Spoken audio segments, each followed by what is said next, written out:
di perusahaan memang tidak mungkin tidak ada masalah, ya. Besar kecil perusahaan, ya, skala menengah atau skala besar, masalah pasti ada, ya. Nah, hari ini Jipa Production bersama Yeni Nurmadi ingin mengajak teman-teman, ya, Bapak dan Ibu, rekan-rekan sekalian, khususnya bagi yang mulai berkarir, ya, untuk berdamai dengan masalah, ya. Kenapa? Karena seperti tadi di awal disebutkan, confirm masalah itu pasti ada di semua perusahaan, ya. Tinggal bagaimana kita mau berdamai dengan masalah tersebut, ya. Berdamai dengan masalah itu artinya adalah menghadapi masalah itu sendiri. Jadi bukan menghindar, ya. Nah, seperti juga disampaikan bahwa contoh-contoh masalah di sebuah perusahaan itu umumnya adalah terkait antara karyawan dengan karyawan yang lain, ya. Nah, bagaimana kita berdamai dengan masalah itu sendiri, ya?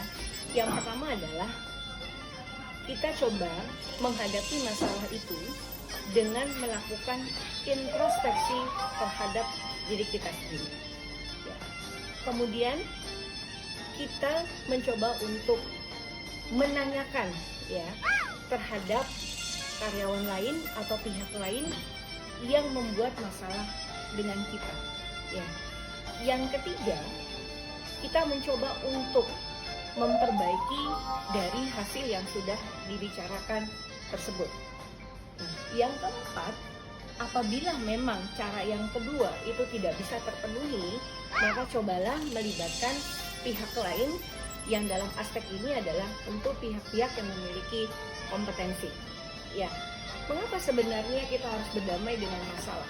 Ya, karena kita sadari bahwa masalah itu apabila lambat laun kita diamkan, maka itu akan menjadi beban mental untuk kita, ya.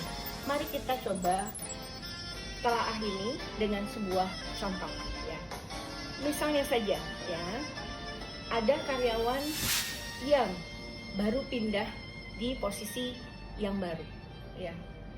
Kemudian ada seniornya yang sudah di posisi itu merasa terganggu dengan kehadiran tersebut, ya. Terganggunya dari kehadiran kita di situ dicobanya dengan cara tidak memberikan dukungan kepada kita, ya, sehingga akhirnya kita yang baru masuk di posisi itu, ya, tidak smooth dalam melakukan pekerjaan. Nah, sesuai dengan cara yang tadi Ibu sampaikan, coba kita lakukan introspeksi, ya. Mengapa sampai si senior ini tidak menerima keberadaan kita, ya. Kita coba lakukan penilaian dan mereview terhadap diri kita, ya.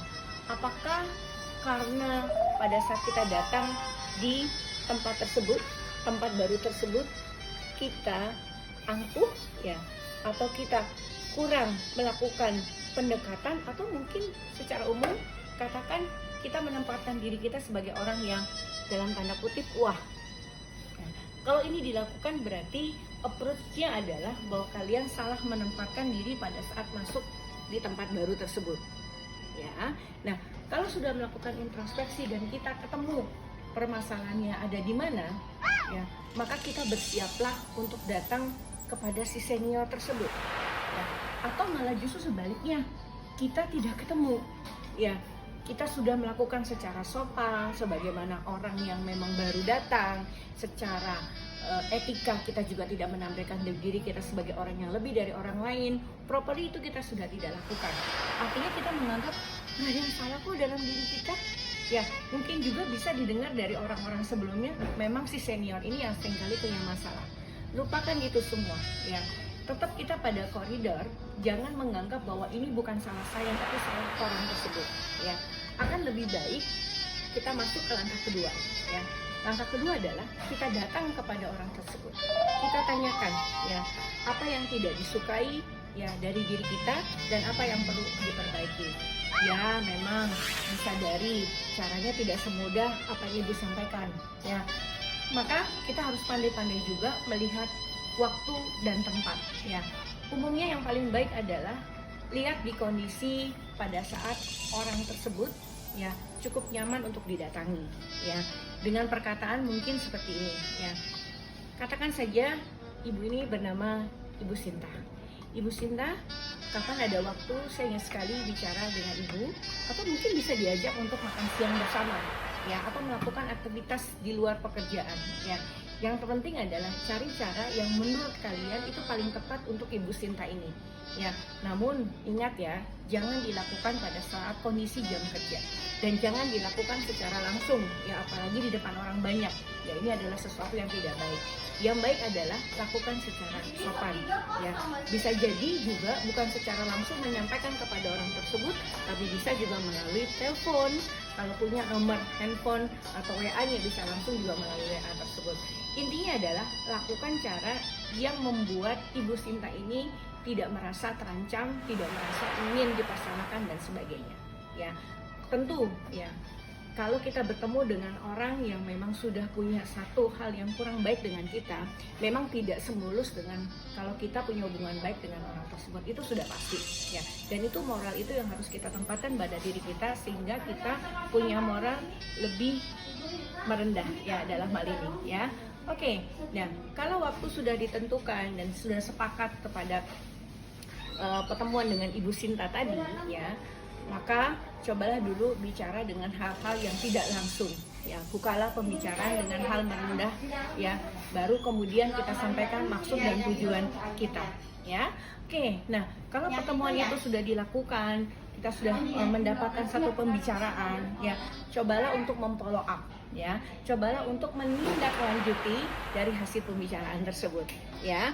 Dari situ tentu bukan hanya ibu yang memberikan masukan, ya, tapi bisa saja kamu sendiri itu bisa memberikan masukan kepada Ibu Sinta terhadap mungkin perbaikan yang untuk sama si lama dilakukan. Kalau ternyata memang pihak yang satunya juga memiliki satu masalah yang kamu tidak sukai, ya. Nah, itu kalau kita bicara mulus, ya. Kalau kita bicara bahwa dengan pendekatan bicara bersama orang tersebut itu mulus, artinya bisa dilakukan. Tapi bisa saja, ya, misalnya kita mencoba untuk menghubungi secara patut. Kita sudah mencoba untuk melakukan menghubungi, untuk mengajak bertemu dan sebagainya. Tapi yang bersangkutan sudah melakukan barrier, sudah ada defense, ya. Artinya tidak mau, tidak ingin berbaik-baik, ya.